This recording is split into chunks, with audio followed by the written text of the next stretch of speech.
The U.S. Air Force began work on the A-16, a close air support derivative of the basic F-16 armed with a 30mm cannon and 7.62mm minigun pods, in the 1980s in an effort to replace the A-10 Thunderbolt II. A number of F-16A Block 15 aircraft were upgraded to this configuration and painted in the European 1 camouflage pattern. The A-16 was never produced because of a congressional directive issued to the USAF on November 26, 1990, requiring it to keep 2 wings of A-10s. The type was to have been given the name Block 60. The USAF decided to upgrade 400 Block 30-32 F-16s with new equipment to execute CAS and battlefield air interdiction operations rather than upgrading the A-10 as the second result of that instruction.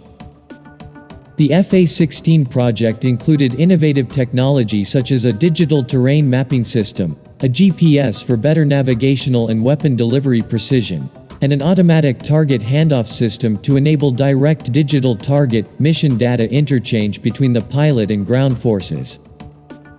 But in January 1992, this strategy was abandoned in favor of installing low-altitude navigation and targeting infrared for night (LANTIRN) pods on Block 40-42 F-16 C and D aircraft. The 174th Tactical Fighter Wing, TFW, a New York Air National Guard unit that switched from the A-10 in 1988, had 24 F-16A and B Block 10 aircraft that were equipped with the 30mm GAU-13A 4-barrel variant of the 7-barrel GAU-8A cannon in 1991. On the centerline station, this weapon was kept in a General Electric GPU-5A paved claw gun pod and had 353 rounds of ammo. There were also plans to equip A-10s with the AN/AAS-35V pave penny laser spot tracker and convert F-16 C aircraft to this configuration. Trials were put on hold after 2 days due to the gun's considerable vibration, which made flying and targeting the aircraft challenging. During Operation Desert Storm, when both aircraft were heavily employed in the conflict and significant data on their success rates in various types of missions was available, the A-10 versus F-16 argument was reignited. The Block 10 F-16 possessed the benefit of speed and full night capability, whereas the A-10 required the employment of flares to light up the battlefield or a second A-10, as recounted by Ken Neubeck in his book A-10 Warthog Mini in Action.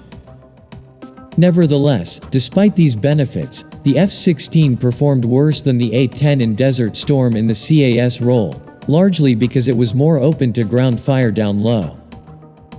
The F-16 was compelled to fly at higher altitudes because it lacked the A-10's tough survival features. The Maverick missile and gun strafing capabilities of the A-10 were more precise than the F-16's weaponry at higher altitudes. The F-16's 30mm gun pod attachment turned out to be unstable and inaccurate. As Neubeck says, the war had proved conclusively that the modified F-16 cannot replace the A-10 Warthog and perform all aspects of the CAS mission. The A-10 was truly the only aircraft that was built solely for the CAS mission. Many experts feel that the results of the war show that the U.S. would do well to continue to have a mix of aircraft including the air-to-mud types. The idea of replacing the A-10 with the F-16 was described by former Pentagon engineer Pierre Sprey, who worked on the F-16 and A-10 programs, as one of the most monumentally fraudulent ideas the Air Force has ever perpetrated. As told by Neubeck, Mr. Sprey would later summarize the A-10's war accomplishments in the September 1991 issue of the IEEE Spectrum, the magazine edited by the Institute of Electrical and Electronics Engineers. Sprey stated that, among the aircraft, the low-tech A-10, much despised by the U.S. Air Force brass, was the real hero of the air war.